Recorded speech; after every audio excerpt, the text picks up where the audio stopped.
Do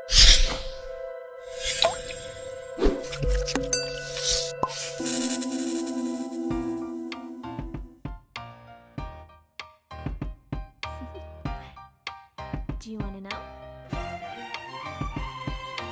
Bismillahirrahmanirrahim. Assalamualaikum warahmatullahi wabarakatuh.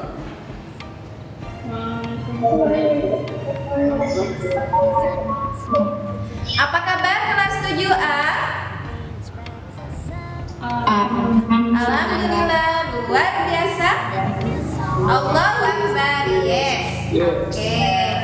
Alhamdulillahirrabbilalamin. Hari ini kita bertemu kembali pada pelajaran PPKN dan kita akan memasuki materi baru, yaitu materi di bab 3 yang berjudul Perumusan Undang-Undang Dasar tahun 1945.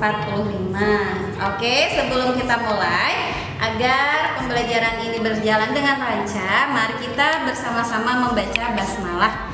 Bismillahirrahmanirrahim. Oke, Ibu Lela akan mengabsen terlebih dahulu ya. Tasfianur Rahmah. Siap. Asri Windiana, Ibu kelas 7A yang soleh dan soleha.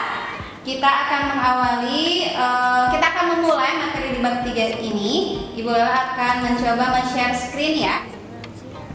Nah, sebelum kita menuju ke materi perumusan Undang-Undang Dasar 1945, seperti biasa, kita akan lihat muatan imtak apa yang ada pada materi ini. Muatan imtak pada materi ini ada di surat An-Nisa ayat 69, yang artinya, dan barang siapa yang menaati Allah dan Rasulnya, mereka itu akan bersama-sama dengan orang-orang yang dianugerahi nikmat oleh Allah, yaitu nabi-nabi, para siddiqin, orang-orang yang mati syahid, dan orang-orang soleh. Dan mereka itulah teman yang sebaik-baiknya. Nah, kira-kira hubungannya apa sih antara surat An-Nisa dengan materi yang akan kita bahas? Tentunya ada hubungannya ya. Jadi ketika Undang-Undang Dasar 1945 ini sudah disahkan, itu menandakan bahwa kita sebagai warga negara Indonesia yang baik harus bisa melaksanakan atau menerapkan amanat dari Undang-Undang Dasar 1945 tersebut dalam kehidupan kita sehari-hari. Dan kemudian sebenarnya buat apa sih, untuk apa kalian belajar tentang materi ini? Yang pertama, diharapkan kalian ketika sudah mempelajari materi ini dapat menjelaskan sejarah perumusan Undang-Undang Dasar 1945.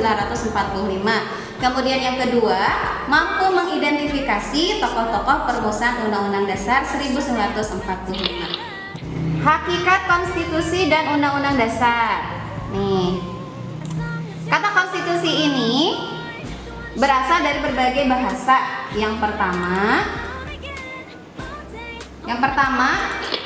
menurut bahasa Inggris, konstitusi ini disebut sebagai constitution. Kemudian menurut bahasa Belanda disebut sebagai konstituti. Menurut bahasa Jerman disebut constitution atau pervasum. Kemudian bahasa Latin disebut sebagai constitution atau constituere. Nah, bab sebelumnya materi norma ya, Aufa? Iya, jadi sebelum ke perumusan Undang-Undang Dasar itu kalian sudah mempelajari tentang bab norma. Mudah-mudahan norma-norma yang ada di masyarakat kalian bisa laksanakan dengan baik. Itu apa? Mari kita rangkum bersama. Jadi konstitusi itu adalah hukum dasar yang menjadi pegangan dalam penyelenggaraan suatu negara. Oke, nah di sini ada. Nah, sebenarnya untuk apa sih tujuan konstitusi itu kalian pelajari? Coba Ibu Lela ingin dengar suaranya Sofi.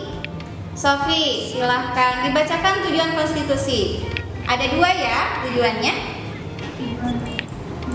Ya, yang ini. Konstitusi yang pertama memberikan pengawasan terhadap kekuasaan politik. Oke. Yang kedua, memberikan batasan bagi pemerintah dalam menjalankan eksekusi. jadi yang pertama memberikan pengawasan terhadap kekuasaan politik sehingga para penguasa yang bergelut di dunia pemerintahan atau politik bisa diawasi oleh konstitusi sehingga tidak ada kecurangan atau ketidaksinkronan dengan konstitusi. Kemudian yang kedua, memberikan batasan bagi pemerintah dalam menjalankan tugasnya. Jadi bisa kita simpulkan, Konstitusi Negara Republik Indonesia itu apa, Nak? Konstitusi Negara Republik Indonesia itu apa? Undang-Undang Dasar 1945. Ya, betul. Beda atau sama?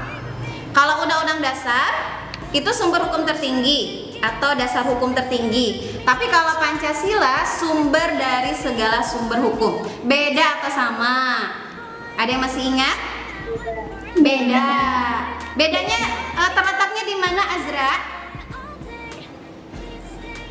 Pancasila itu berarti semua aturan harus ujungnya itu harus ada inti Pancasila itu.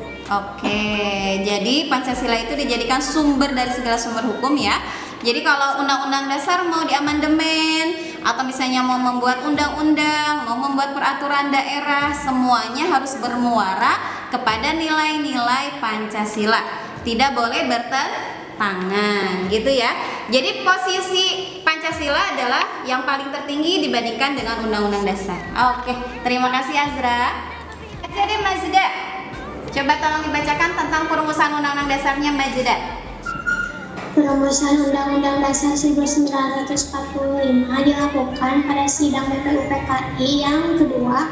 Jadi di dalam perumusan Undang-Undang Dasar itu dirumuskannya di rapat BPUPKI yang kedua. Tapi ketika ditetapkannya pada rapat panitia PPKI yang pertama.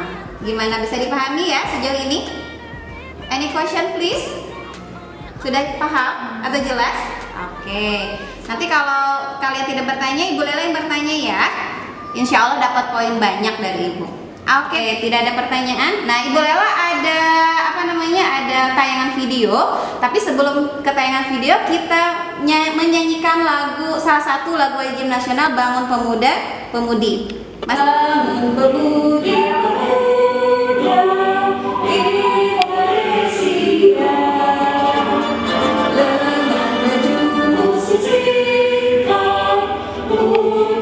biasa sekali liriknya ya. Kira-kira apa tuh liriknya, makna dari lirik yang disampaikan oleh lagu tersebut? Bangun pemudi pemuda Indonesia. Kira-kira apa tuh? Ya? Siapa yang disebut pemuda-pemudi di dalam lagu tersebut? Siapakah mereka? Mereka adalah kalian yang ada di hadapan Ibu. Jadi kalianlah yang dimaksud oleh lagu tersebut, pemuda-pemudi harapan bangsa. Video tentang perumusan dan pengesahan Undang-Undang Dasar Negara Republik Indonesia.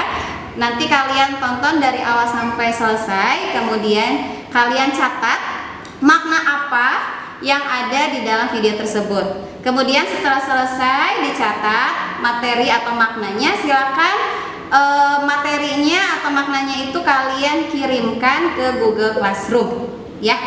Oke, bisa dipahami ya? Yuk sekarang kita tonton videonya. Perumusan dan pengesahan Undang-Undang Dasar Negara Republik Indonesia tahun 1945. Pada akhir kegiatan, sebelum kita menutup kegiatan ini, Ibu Lela akan menyampaikan kesimpulan atau umpan balik atau refleksi ya. Jadi dari materi yang barusan kita bahas, konstitusi itu sebelum disahkan tentunya dirumuskan terlebih dahulu. Dan tentunya perumusan Undang-Undang Dasar 1945 ini sangatlah membutuhkan waktu yang cukup lama. Jadi, oke anak-anak, sebelum Ibu Lela tutup, adakah pertanyaan yang ingin kalian tanyakan? Oke, coba Ibu Lela ingin bertanya sekali saja. Ibu akan bertanya ke Aufa, tadi kan kita sudah membahas tentang perumusan Undang-Undang Dasar ya. Nah, di sana ada pengertian konstitusi. Nah, konstitusi itu menurut Aufa apa sih setelah tadi Aufa melihat materinya? Yang menjadi pegangan dalam penyelenggaraan. Baik, kita akhiri pertemuan kali ini dengan membaca hamdalah bersama-sama. Alhamdulillahirabbil alamin. Assalamualaikum warahmatullahi wabarakatuh. Sampai ketemu lagi di pertemuan berikutnya. Dadah.